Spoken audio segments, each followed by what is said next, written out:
ഒരു മാസ് എൻജോയ്മെൻറ്റിന് പറ്റിയില്ല എന്ന് പറയുന്നതിനോട് എനിക്ക് യാതൊരു പരാതിയില്ല.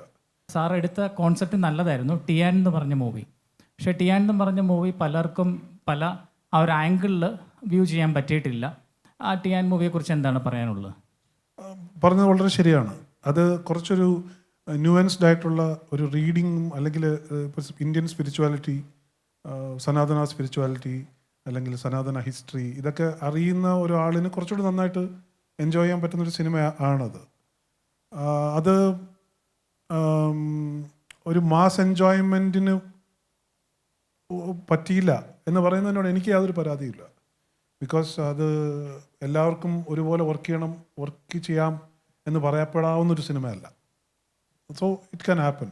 അത് ഒട്ടും ഇഷ്ടപ്പെട്ടില്ല എന്ന് പറയുന്നത് ഞാൻ സ്വീകരിക്കാറുണ്ട്, അത് വളരെയധികം ഇഷ്ടപ്പെട്ടു എന്ന് പറയുന്നത് സ്വീകരിക്കാറുണ്ട്. പക്ഷേ because it runs that risk ആ ഫിലിം.